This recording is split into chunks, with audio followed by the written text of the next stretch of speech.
En estos cuantos días les han parecido que llevamos hablando de trauma. Se les han hecho como una semana, ¿no? Bueno, invariablemente en todos los días han estado escuchando, en todas las pláticas, yo creo que en total de las pláticas hemos estado escuchando hablar de muerte, y la muerte, y que causa la mortalidad, y que esto nos puede llevar a la muerte, y que si se complica se va a morir, y que el paciente con trauma regularmente el 50% se muere en el sitio del accidente. Hablamos de muerte. El 20% se muere en el traslado hasta recibir atención oportuna y especializada. Hablamos de muerte. Y el 20% más se muere a causa de las complicaciones y la repercusión orgánica, así como la sepsis en el paciente con trauma. Y hablamos de muerte. Se habrán fijado en el panfletito donde viene el programa, en el tríptico, ven la imagen de la Coyolxauhqui. La imagen de la Coyolxauhqui, para los que somos por aquí, que estamos habitando el altiplano central, tiene relación con la mitología azteca, con la leyenda o la cultura azteca, que nos habla de que la era hermana de Huitzilopochtli y muere dentro del seno materno, y cuando ya es alumbrada, la fragmentan, le cortan la cabeza, le cortan los brazos, las extremidades pélvicas, y son alejadas de un órgano o un elemento segmentario en el cuerpo, alejadas entre sí para que no se pudiera reunir y unir a sus 400 hermanos surianos y lucharan contra el Huitzilopochtli.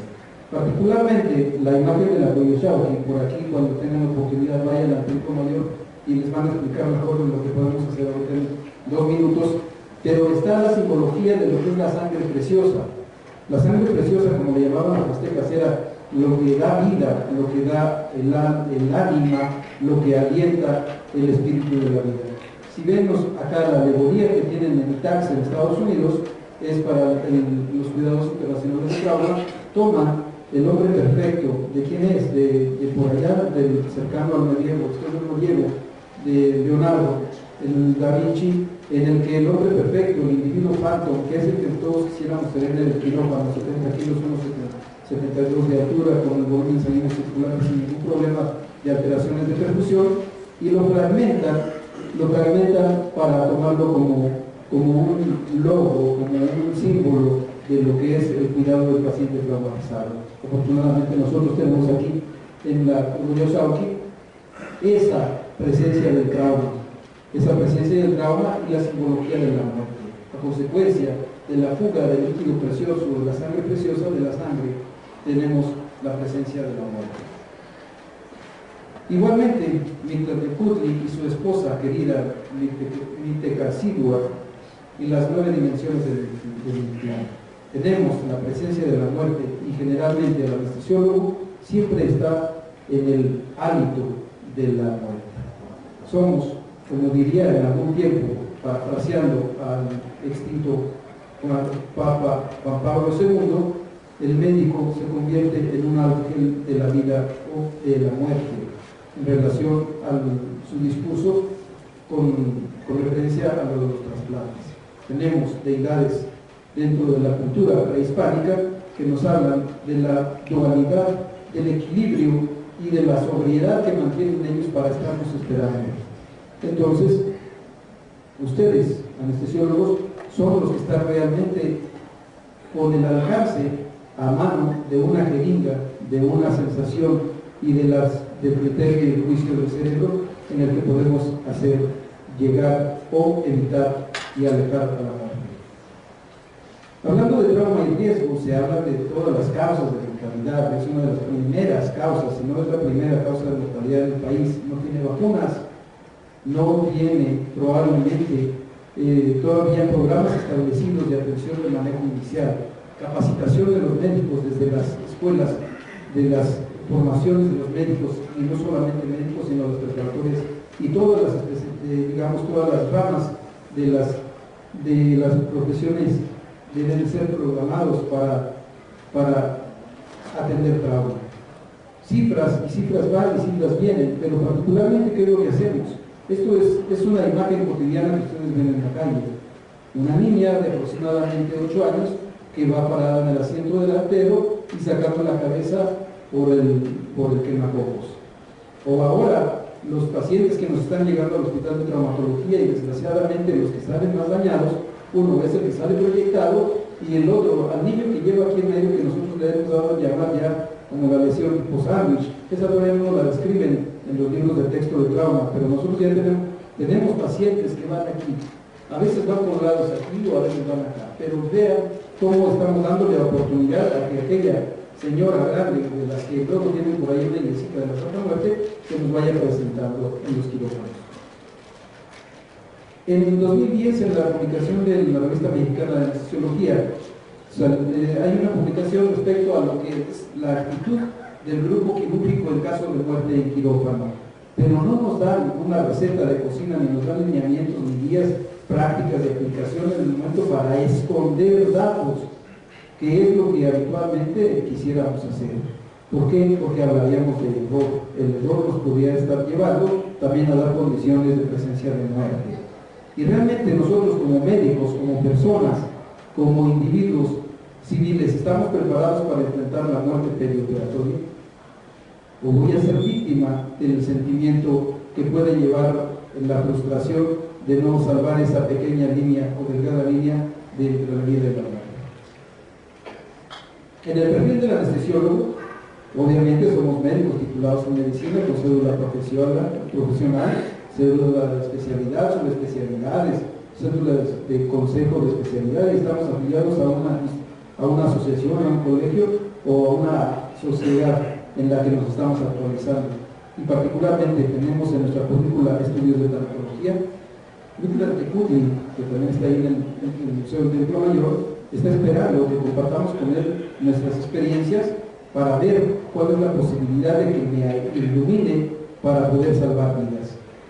La imagen que tiene con los órganos por fuera de la cavidad torácica y en el abdomen, hígado particularmente, nos puede permitir, nos puede relacionar a que en trauma abdominal la causa más frecuente es, precisamente lo habíamos revisado en el primer día, las lesiones de vísceras abdominales.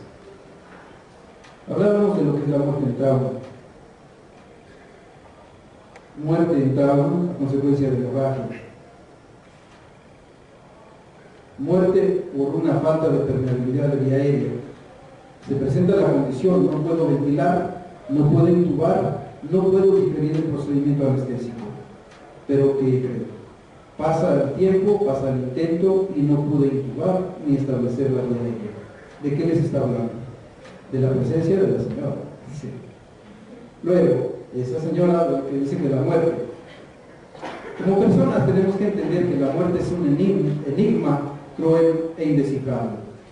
Si la tenemos cerca, por un familiar, por un amigo, por un conocido, por un ser querido, siempre decimos, ¿por qué yo? ¿Por qué a mí?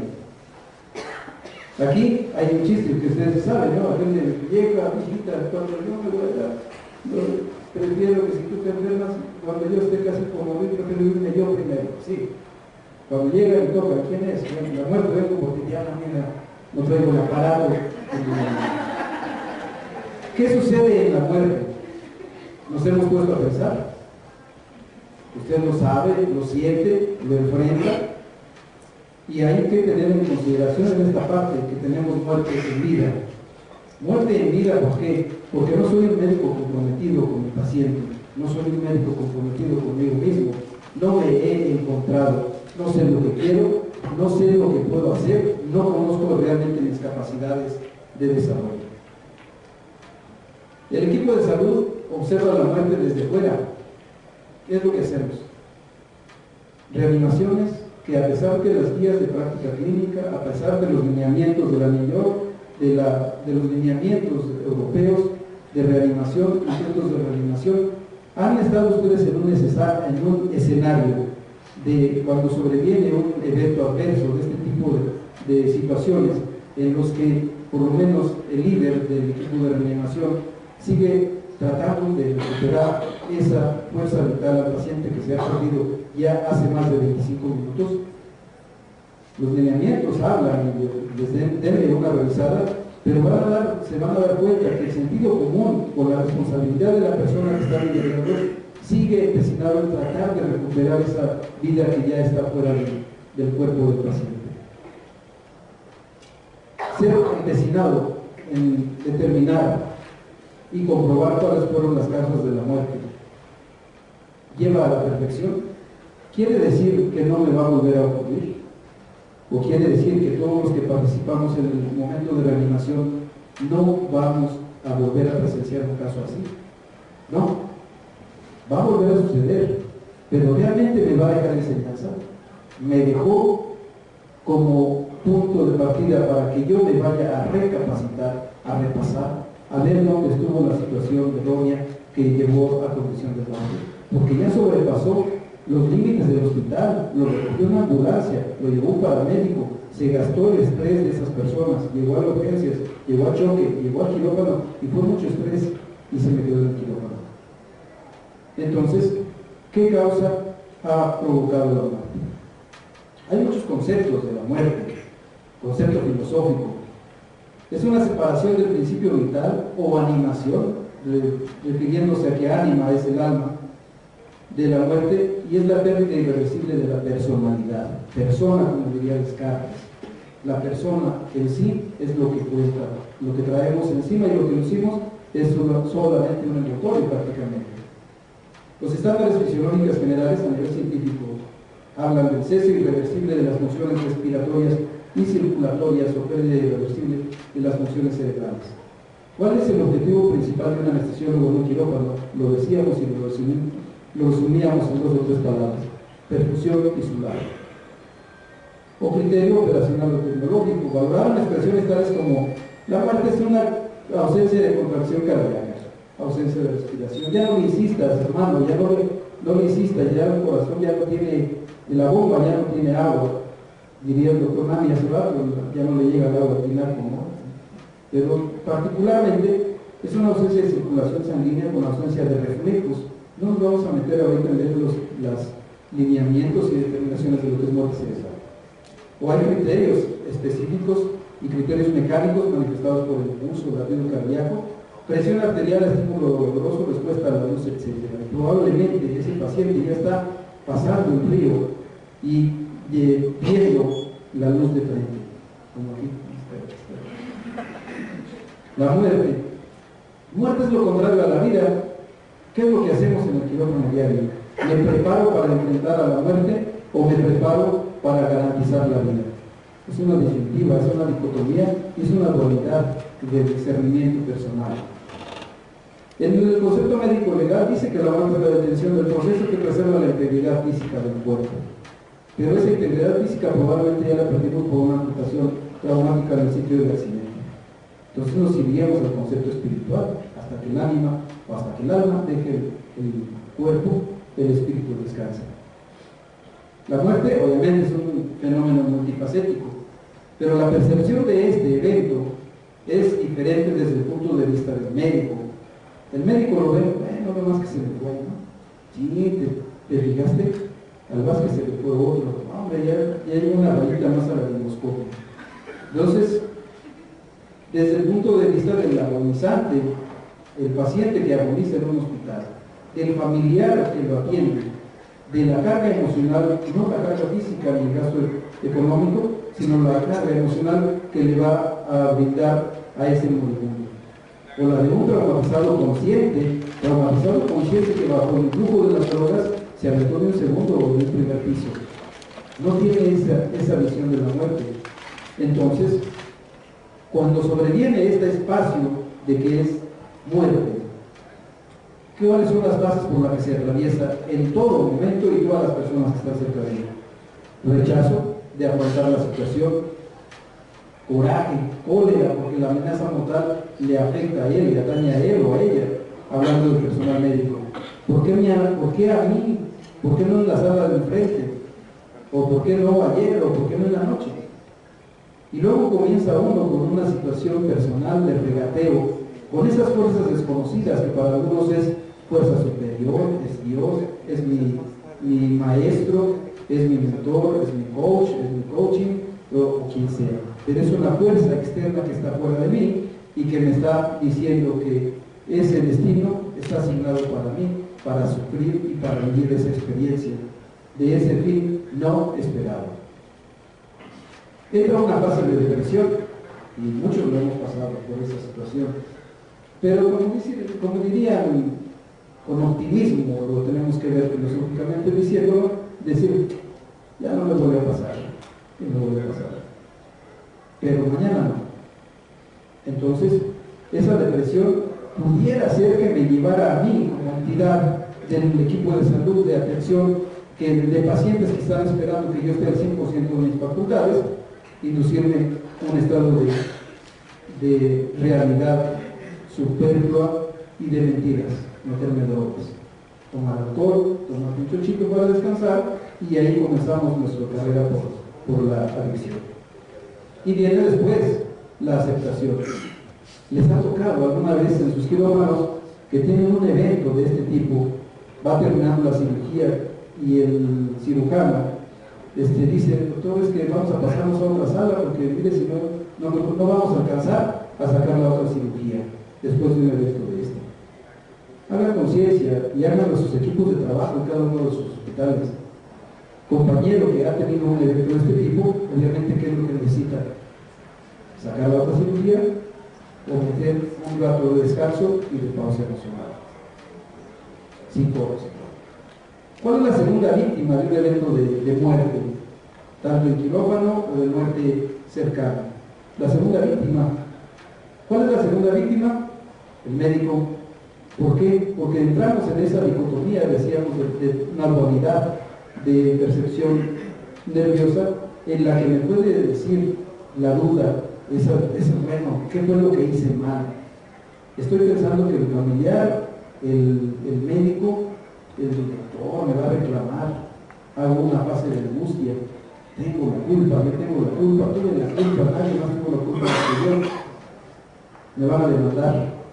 ¿Por qué? Porque no supe adelgazar o ese pequeña línea, adelgazarla y luego estirarla y agrandarla y engrosarla, la línea de la vida y de la muerte. Pudiera ser que la culpa pudiera presentarse a consecuencia de la cultura ahí, esa cultura ahí en la que en algunas situaciones nos vemos tentados de darle la espalda al paciente por incumplimiento, por indisciplina. No son disciplinados, no creo, yo no creo la literatura que habla de la medicina basada en evidencias. Yo prefiero hacer lo que siempre he hecho y me ha salido bien: informalidad, impuntualidad. En la formalidad de llegar tarde, de andar a las carreras, de no iniciar los procedimientos como deben de ser protocolizados y jerarquizados, y va la incompetencia. Yo una vez que me gradué, ya tuve el diploma, el título, se lo llevo a mi familia y ya no me vuelvo a preparar. Es más, ahí pudiéramos caer en la tentación de no volver a comprar un libro o de no acudir a un curso porque están muy caros. Cuando uno se prepara, el costo real, el costo de efectividad, el costo de beneficio, no se va a ver reflejado directamente en los pacientes, se va a ver reflejado en mí, en mi persona, que yo voy a adquirir un poco más de calidad individual. O podemos caer en la insatisfacción. No, hombre, si trabajan en ese hospital me pagan bien poquito, soy completamente insatisfecho. Somos los médicos, y por ahí alguno de ustedes carga en su Filipina de trabajo el logo del arte de los dioses, anestesiología, quitar el dolor, arte de los dioses. Tenemos el arte de curar, pero también podemos caer en el factor de error en la atención médica. Y miren, puede ser de acuerdo a factores favorecedores de políticos estructurales, problemas económicos, políticas de ahorro. No sé cómo le vayan a hacer, pero vamos a sacar más con los mismos recursos. Tenemos que sacar de 2 a 3 pacientes, dicen los criterios de certificación de la reconocimiento por quirófano y por turno. O en la organización, fallas en la planificación quirúrgica, programan cirugía a un médico que es incipiente y apenas comienza a trabajar y no tiene capacidad real de habilidad práctica para resolver problemas técnicos severos de pacientes politraumatizados, fallas en la organización de los equipos, no sirven las brocas, no sirven los implantes, no hay elementos para calentar la sangre, no tenemos, es que no, bueno. Luego tenemos la fatiga. Este es un error humano, es un error inherente a todos nosotros y lo cargamos desde la escuela de medicina. Desde la escuela de medicina tiene que ser revisar artículos y estudiar día y noche, ¿no? Hacen guardias y las guardias, saliendo de la guardia, se tienen que quedar hasta las 8 de la noche entregar. Es inhumano. Eso fue una acusación, ¿no? Saliendo de guardia tiene uno que ir a descansar. No lapsos. Y la ausencia de refuerzo. ¿Les ha tocado o han visto que cuando tienen un evento de este tipo no tenemos quien nos ayude? O pasan y dicen los compañeros, le tocó al Vázquez, corre, vete para el otro lado, no vaya a ser que te manden a llamar. Condiciones de trabajo. Ergonómicamente trabajamos en un nivel adecuado, repartimos el trabajo por competencias, tenemos suficiente relevo. Mi preocupación es, yo no le empiezo ahorita porque no me van a relevar, paciente politraumatizado. El material que tenemos es el indispensable y el necesario, tiene mantenimiento adecuado. ¿Y cómo es la calidad de relaciones interpersonales? Es que me cae mal, es que me cae gordo. El jefe no me cae bien. Nomás siempre me carga la mano a mí y me escoge los casos más difíciles. Entonces esas condiciones hacen que yo entre en la alteración de familia. Me fatigo más por estar escondiendo o por estar echándole la culpa a los demás que por dedicarme a mi trabajo. Falta de comunicación, de supervisión y de liderazgo. Estos regularmente son de los jefes de servicio, que no tienen esto, no hay coherencia ni hay revisión. Y los procedimientos operativos, no hay ningún jefe de servicio aquí. Luego, procedimientos operativos, confusión de tareas. Bueno, es que yo pensé que me tocaba la sala 5 y me metí a la 2. Y de aquí no me sacan. No, pero es que en la 5 acaba de llegar una reducción externa nada más, y en la 5, y en la otra, en la 2, hay un politraumatizado. Me equivoqué. Personalmente, ¿soy competente para manejar este tipo de pacientes? Bueno, si no soy competente, pues hay que prepararme, ¿no? ¿Estoy calificado? Pues hay que calificarme. ¿Quién me va a calificar? ¿El doctor Rivera o el doctor Vázquez? No, yo mismo, ¿no? Y los protocolos no son adecuados. Les decía ayer, hacer el llamado ese a una guía de práctica clínica en la que participen ustedes. Chequen, les den una leída de las guías de práctica clínica que tenemos en México. No. Paciente. Y nos quedamos con esto, lo pongo intencionalmente hasta el último, porque nosotros nos metemos al error. ¿Se acuerdan de la lámina anterior? Yo me pongo en el centro aquí y creo que yo soy el de la culpa. Y realmente la posibilidad de que el paciente en estado de salud no iba a permitir que le ofreciéramos grandes cosas. El código ético. Realmente me conduzco en el tratamiento médico quirúrgico de paciente con trauma dentro del código ético para preservar su salud, para curar, aliviar, consolar y acompañar al enfermo. ¿Le suena algo parecido al código de conducta y de ética de cualquiera de sus instituciones? O algo que en algún tiempo, por lo menos a mí me tocó leer el decálogo de conducta o todas las situaciones conductuales. Pero lo más importante que tenemos que hacer es evitar muertes innecesarias, no caer en el gacho y en el garlito de escoger al paciente mejor vestido, el que trae el reloj de alto costo, antes que el de la motocicleta repartidor de pizzas. Bueno, salimos de lo pesado de la muerte. Realmente nos hace reflexionar, entonces se la van a llevar de tarea y nos vemos el próximo año. La vida es vida desde que se concibe, desde que ve la luz y desde que prácticamente estaba esperando la luz. No estaba esperando que lo atiendan bien, porque en una zona de confort antes de partir, y si bien tiene todo lo que pudo haber esperado, el tiempo como se espera, la atención de soporte y alguien del equipo de salud que le está dando asistencia de último momento. Eso es vida. Y se ha especificado que la vida se interpreta como un largo martirio. Por eso yo creo que en algunos hospitales nosotros nos comportamos como si nos estuvieran castigando, ¿no? Porque a mí, siempre a mí, el más malo, el más feo, y siempre me pasa.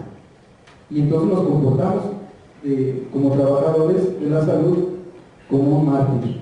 No, me llega uno a la casa y me dijo, ¿por qué llegas tan tarde? Oliendo otras cosas que no sea quirófano, como torundas, ¿no? Entonces, no, pues es que si hubiera dejado de meterme a la botana, iba a salir a las 2 de la tarde, me pasó un paciente y salí hasta las 5 y ahí, pues ya no supe cómo llegar a la casa y nos fuimos los amigos. Y entonces, lo sigo viendo como un martirio. Dijo un cantante, compositor, y por ahí le dicen filósofo de Guanajuato, por cierto, donde la vida no vale nada, comienza siempre llorando y así llorando se acaba. Y realmente eso es lo que nos pasa.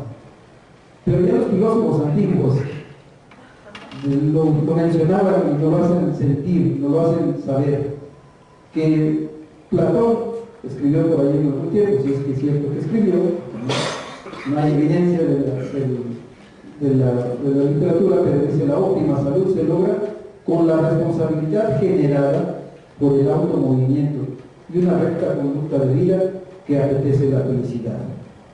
Y si nos vamos al concepto eudemónico de lo que es la felicidad, es igual a la belleza.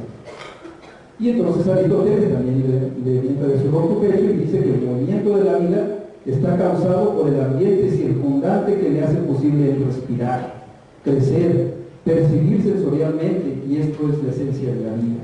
Si yo percibo, si yo comparto, si yo crezco, si yo ofrezco, si yo doy, realmente estoy vivo. Descartes, el movimiento vital es en su conjunto parte del movimiento cósmico. El cuerpo viviente es como un reloj al que se le ha dado cuerda, de tal forma que si se le acaba la cuerda, ese órgano que genera la vida se apaga y aparece la contraparte de la vida. Prácticamente los filósofos modernos ingleses dicen que concibe la vida, concibe la vida como tiempo que fluye incesantemente, y el tiempo no pone barrera. Simmel dice que el proceso vital, ya parecía como médico, especialista en medicina crítica, ¿no? El proceso vital tiene que contener medida y forma, y mientras no lo garanticemos, lo vamos a perder. Esta está medio cargadita, pero nos vamos a ir particularmente con Kierkegaard, donde dice: encontrar una verdad, llevar una vida perfectamente humana, una existencia siempre en movimiento, abierta mediante el camino ético que conduce a la acción decisiva, a la elección libre de sí mismo, encontrarse a sí mismo y de las propias posibilidades. Esa es la autonomía. Miguel de Unamuno plantea un conflicto de fe y razón. Este es un poquito más creyente en su religión, y destaca que la teoría de los dos instintos en lucha dentro de nosotros, el de la conservación, es el que siempre tiene el médico: tratar de conservar la vida, tratar de evitar que se presente la muerte, individual, lógico y técnico. Y el de la perpetuación, aquí ya nos da un alineamiento de lo que nosotros hacemos en la medicina de trasplante: perpetuar la vida. El médico, el anestesiólogo, que en una cirugía de procuración de órganos es el último que cierra la valvulita de la columna verde para hacer que el paciente ya la vida terminal. Y la socialidad habla de que nadie puede ser vivo si no socializa. Entonces, la vida es vivir para cuidar y salvar vidas. Y ahora nosotros le ponemos lo que es el protocolo de trauma, el ABCDE, para que no se les vaya a olvidar: aprender, beneficiar, compartir, disfrutar y, lo más importante, ser un ejemplo. Y cuando logramos eso, la belleza y la felicidad de todo de que nos hacen pregón todos los filósofos antiguos y modernos, van a provocar que logremos el encuentro personal. Y una vez que tengamos un encuentro personal, obviamente nos vamos a ubicar en el espacio donde estamos. ¿Qué pasará después del 21 de diciembre de 2012? Hay muchos unos y muchos doces. Bueno, sigue el cuarto curso de trauma y más PTC. Les agradezco su participación en este curso, la verdad los felicito y quedan en el libro de